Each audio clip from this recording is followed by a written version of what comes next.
Everything belonged to Merv Griffin. He was the creator of Wheel of Fortune and Jeopardy. He made billions of dollars and owned hotels. He was adored in Hollywood. However, he was sued in 1991 by two men. $200 million was demanded for alimony. Sexual harassment was the other's allegation. Although both charges were dropped, the harm had already been done. Despite his passing in 2007, the gossip continued. These charges became the one stain he was unable to remove from the empire he had built. The peaceful affluent area of San Mateo, close to San Francisco, is where Merv Griffin was born on July 6, 1925. His family was wealthy, but that was short-lived. As a stockbroker, his father lost a large portion of their fortune during the Great Depression. They relocated to a tiny flat. Merv and his sister had to be in the same room. He was forever affected by that early taste of financial instability. He was raised with the knowledge that everything may go in an instant, despite the fact that he would go on to produce game shows valued at billions. Merv was not a popular student. When he was a teenager, he weighed around 240 pounds and was quiet. He was not accepted. He was talented, though, something that most children lack. While waiting for confession, a priest noticed him humming in perfect harmony at the age of 7. He joined the church choir shortly after. By the age of 10, he was performing Bach on the organ in church. The pedals were hardly touched by his feet. At 15, his weekly income was $35, which is equivalent to $650 today. Is the formally recognized organist. Every day, for hours on end, he practiced until his fingertips occasionally bled. And he didn't take a single music lesson to accomplish it. He had superb pitch and was an ear learner. Merv had desire, too. In college, he enrolled in ROTC and shed 25 pounds to fulfill military requirements. However, at the age of 18, a heart murmur prevented him from fighting in World War II. Of his classmates, about 39% enlisted in the military. Merv did not leave. He felt guilty about it. Thus, he took action. In the ensuing 2 years, he entertained injured soldiers at California hospitals with 127 USO shows. The advantage he gained from the missing pick was surprising. In terms of entertainment, Merv had no rivals while others were abroad. And that time was well spent by him. When he made his first major radio performance in 1944, his appearance astounded fans. Although he was overweight, he had a lovely voice. Merv, who was determined to change, lost 80 pounds in 4 months. He had a vicious diet. Cigarettes, one daily meal, and black coffee. But it was successful. He was offered a job after being heard on the radio by renowned bandleader Freddie Martin. $250 every week, which is 4 times Merv's previous income. With Martin's orchestra, Merv traveled to 47 states over the course of the following 4 years. He gained crowd management skills. He entertained celebrities like Frank Sinatra night after night at the Roosevelt Hotel in New York. Their greatest hit, the Trolley Song, peaked at number 18 on the Billboard charts out of the 32 songs they made together. Ultimately, they clashed over royalties. Merv chose to risk his life rather than accept a $400 weekly income. The gamble paid off. Merv was able to gain entry to one of LA's most glitzy nightclubs, the Coconut Grove, on November 12, 1948. He lied by claiming that Sinatra had suggested him and that he was already a San Francisco mainstay. All of it was untrue. He delivered a ridiculous British novelty song called I've Got a Lovely Bunch of Coconuts during his 15-minute opening stint. There was a roar from the crowd. 3 encore requests were made for him. 2 days later, he signed a contract with RCA Victor and was given a 6-week gig for $850 per week for that one performance. Over time, the song sold 3.4 million copies. In remembrance of the song that began it all, Merv constructed a tribute nightclub and named it the Coconut Club at his own hotel decades later. Prior to all of this, however, Merv had already established his own record label. He started Panda Records at the age of 19. It was a daring step, and Songs by Merv Griffin, his debut album, was the first to be recorded on magnetic tape in America. It wasn't merely a footnote. It altered the creation of records. He had complete control over his music's production, when most artists had no input in the matter. His fame came from Coconuts, but Merv continued to show that he was more than just a one-hit wonder. His subsequent song, Wilhelmina, was a light-hearted melody that received an Oscar nomination. Never Been Kissed in Music. All hits were his subsequent releases. As he demonstrated his ability to sing, act, and captivate an audience, these songs aided in his pursuit of movie parts. Doris Day was the key to his big Hollywood break. She was so pleased by his performance at a nightclub that she arranged for Warner Brothers to give him a screen test. He received a contract, which was more significant than the part she had in mind. That contract led to several movie parts. For decades, Merv and Doris remained friends. He frequently had her on his talk show, and he always gave her credit for launching his cinematic career. Released in 1953, So This Is Love was one of his first major motion pictures. On screen, Merv gave co-star Kathryn Grayson a kiss. Although it seems easy now, it wasn't back then. It was a mouth-opening kiss. Anything that the stringent Hollywood regulations of the day prohibited. The Hays Code, which forbade anything deemed excessively sexual, was challenged by it among the first. Although Merv didn't intend to instigate a revolution, he did so at that instant. With that kiss, Hollywood took a step towards removing its censorship regulations. Merv Griffin, however, secretly detested the sluggishness of filmmaking. It wasn't his custom to wait for hours simply to say 2 lines in a role with a bad cast. Energy was what he desired. He was looking for input. Above everything, he desired independence. Thus, he took a risk. He left Hollywood after buying out his contract with Warner Brothers. Everything altered as a result of what followed. Griffin plunged headfirst into the television industry. He began hosting a brand new game show called Play Your Hunch in 1958. Not just any show, though. Before finding a permanent home on NBC, it first ran on CBS before moving to ABC in early 1959. Such a triple network run was practically unheard of. The structure was straightforward. Embrace your gut and choose the correct approach. In the background, however, it was launching careers. There was a young Robert Redford on it. So did Ted Koppel, the future news anchor. When he filled in for Griffin twice, even Johnny Olson, the announcer, got his start there. Griffin's fan base was rapidly growing, but not everyone was supporting him. He and another presenter, Robert Q. Lewis, had a long-standing feud. Old Fourier simply didn't have what the fans wanted. Griffin scoffed when Lewis subsequently took over the show. I did. ABC recognized a possibility to promote him to prime time as his popularity increased. In 1959, he was given the reins of Keep Talking. It was a cleverly set presentation. Celebrity panelists attempted to guess a hidden word as a teammate narrated a story without speaking it aloud. The turnabout? The panelists were abruptly interrupted by the narrative. They had to ensure that the story continued uninterrupted. Griffin took care of everything with ease. In the company of celebrities like Jane Meadows, Joey Bishop, and Orson Bean. When that program ended in 1960, Griffin had evolved beyond a daytime character. He had demonstrated that he could also control prime time.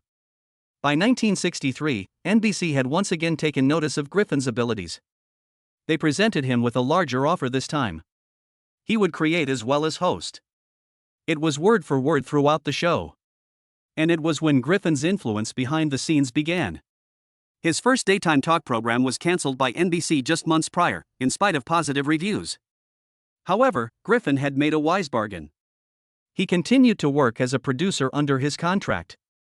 His subsequent chapter began with that little sentence. He gained valuable expertise from it as well, which he eventually used to develop 2 of the most recognizable game shows ever. In Jeopardy! The Wheel of Fortune, too. Nevertheless, Griffin persisted in appearing on chat shows. Actually, an accident was the catalyst for his big break. Griffin was filming Play Your Hunch one morning when Jack Paar, host of The Tonight Show, inadvertently came onto the set. Instead of freaking out, Griffin took advantage of the situation. On the spot, he interviewed Paar.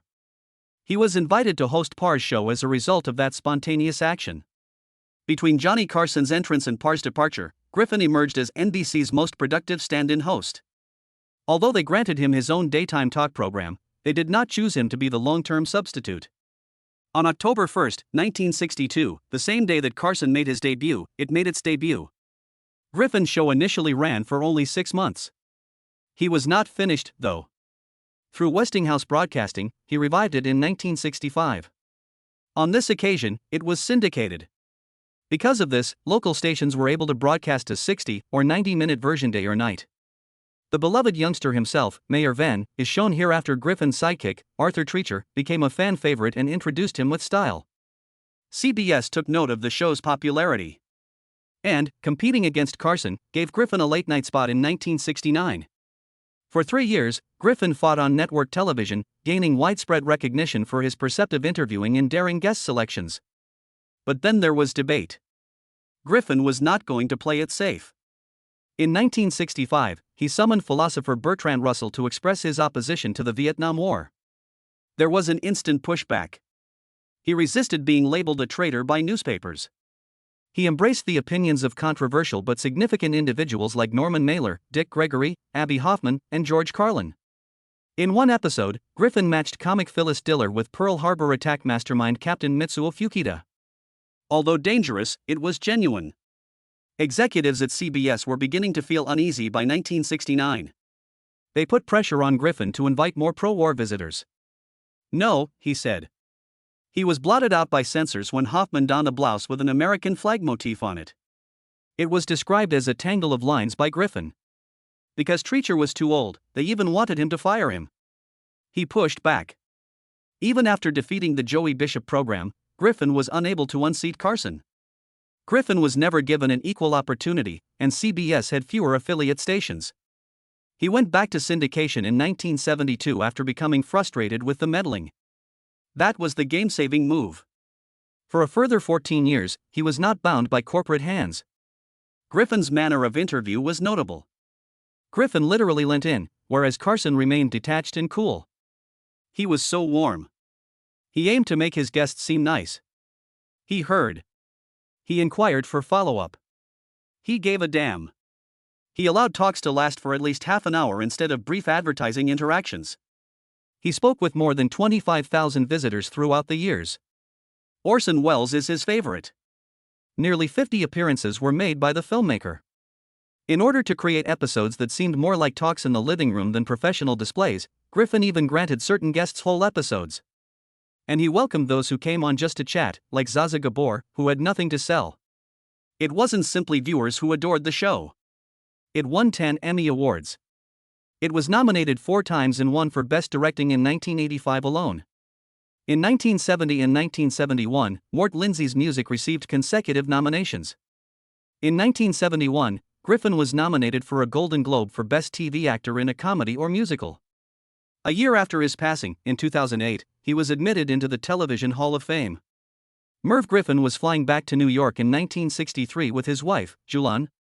TV executives had become hostile to trivia shows as a result of the quiz show's 1950s controversies. However, Julan had a crazy thought. Imagine allowing individuals to guess the questions while providing the solutions. The cabin was where she put her theory to the test. 5,280, she said. But how many feet is a mile? Merv said. The foundation for one of the most recognizable television programs ever was laid by that spark. Then Jeopardy, March 30, 1964. The first episode had been broadcast. It was really popular. Hosted by Art Fleming. It had a novel format and seemed more intelligent than other daytime TV. Jeopardy was made, however, for another reason. Enduring, its theme tune. The song Think was composed by Griffin in under a minute as a lullaby for his son. The 30-second song would eventually bring in over $100 million for him in royalties. It was among the most successful jingles ever created. Griffin, however, wasn't done. He had another notion at about the same time, inspired by memories of playing games with his sister as a child. Hangman, simple but captivating.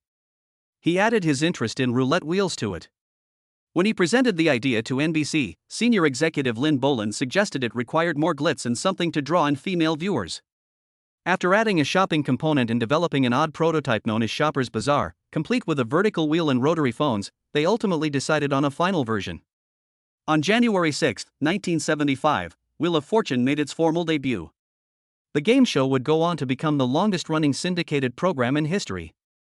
Griffin built a game show empire out of his little production firm by the middle of the 1980s. He startled the movie industry with a move in 1986.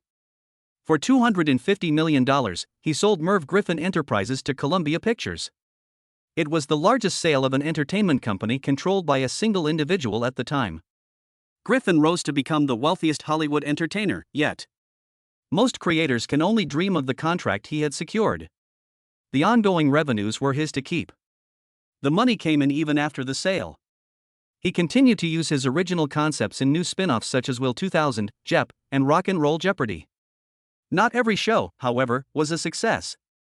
Griffin took a chance. His creation, Let's Play Post Office, was made in 1965. An oddball NBC program that takes place in a parody mailroom. Prizes for the contestants' pun-based clue answers ranged from $5 to $100. A single hint? It's freezing outside. I really must tell you. Without a doubt, the answer is 0. It didn't last a year. He released Reach for the Stars 2 years later, with Herb Alpert on the soundtrack. There were only 65 episodes. These brief performances didn't slow him down. He was always experimenting, as they demonstrated. It wasn't simply shows that Griffin was creating. An empire was being built by him. Following the 1986 sale for $250 million, he seized his wealth and set higher goals. He spent $100,200,000 in December 1987 to purchase the Beverly Hilton Hotel. It had recently undergone a $35 million restoration. It wasn't his initial decision. He had his eye on the Beverly Hills Hotel, but the Sultan of Brunei had it. The Beverly Hilton did have a past, though. It held important events, movie stars, and presidents. The Golden Globe Awards and other Hollywood events were held there while Griffin owned it. Later, according to critics, the hotel lost its luster. It became an icon once more, however, thanks to Griffin's showbiz touch. Next came Resorts International, his biggest risk. Griffin struggled back against Donald Trump's attempt to seize power. It was a drawn-out, messy deal. Griffin ultimately gave Trump an additional $60 million to leave, took on a $925 million debt, and paid $365 million. He obtained the hotels in Atlantic City as well as the Paradise Island Resort. Trump retained the casino at the Taj Mahal.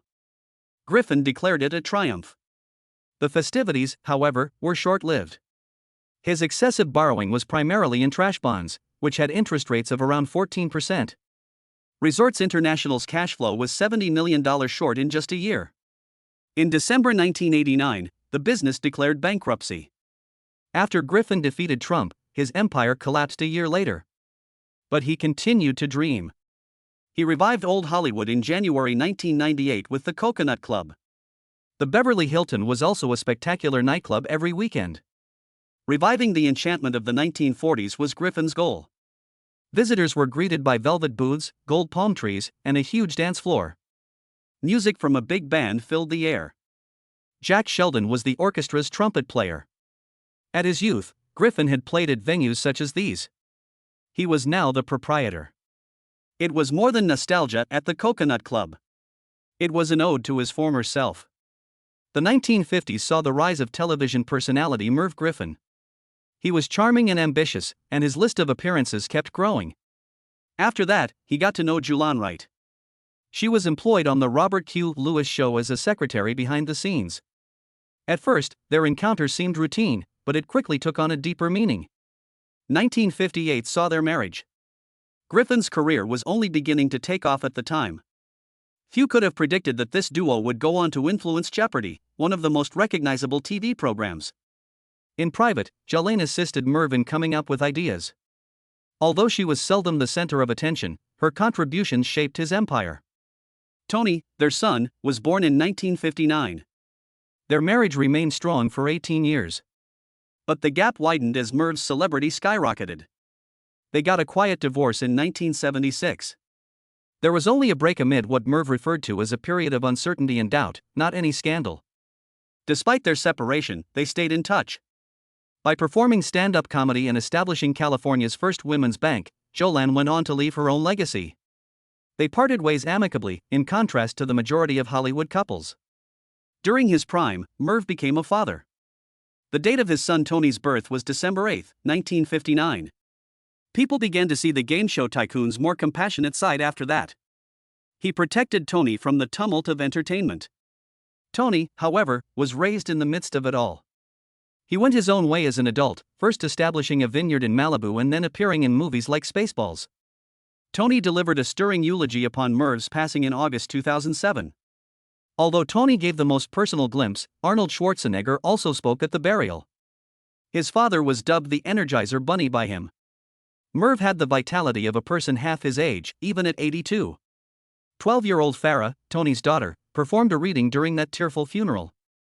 Donovan, his young son, received an honorary pallbearer designation. The Griffin family persevered despite their loss.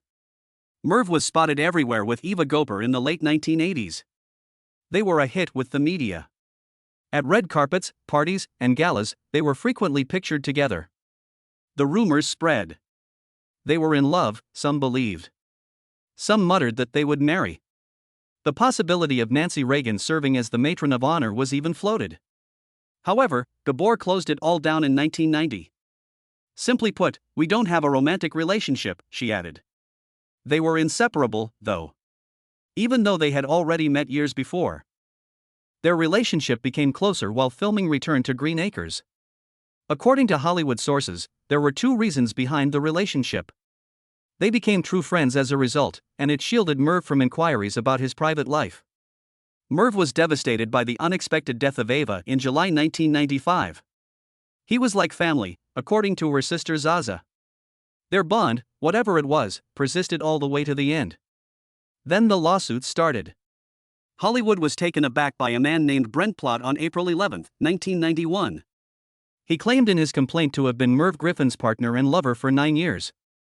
He said that they moved in together in 1981. His titles were chauffeur, counselor, secretary, confidant, and lover of Griffin. And a few bucks wasn't all he was pursuing.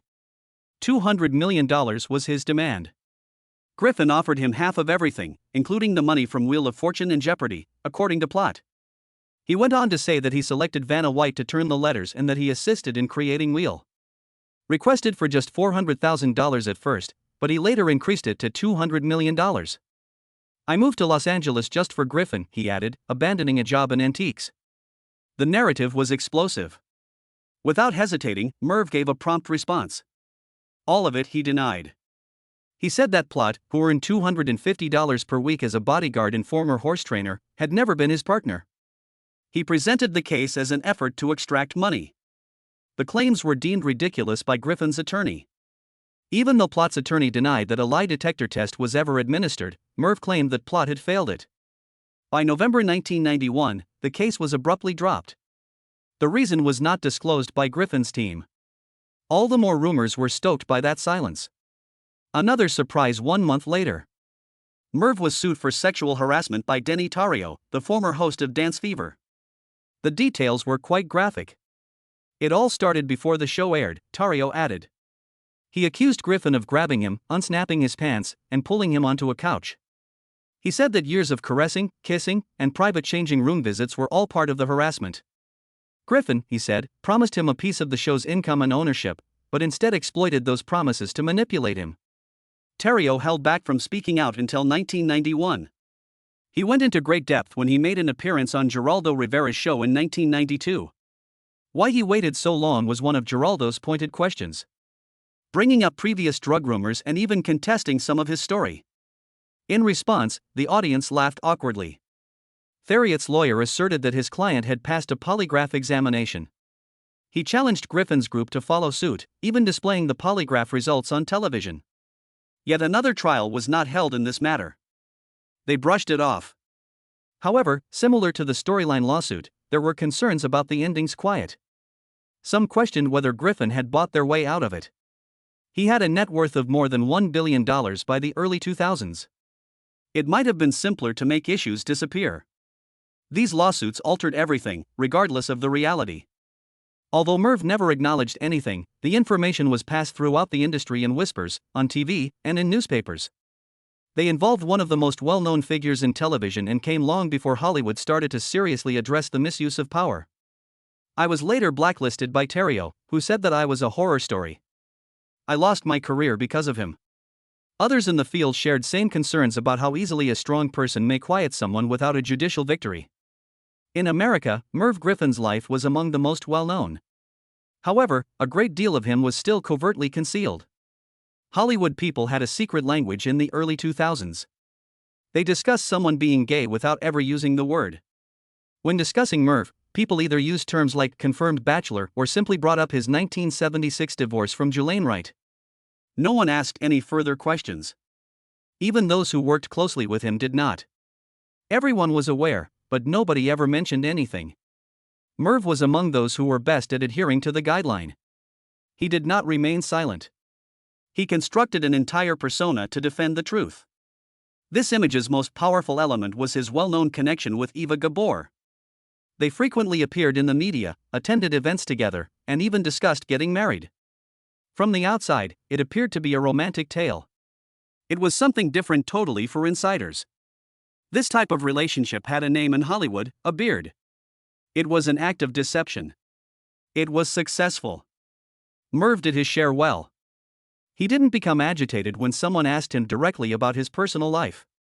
He joked. The New York Times reported in 2005 that he told everyone he was a quadrisexual.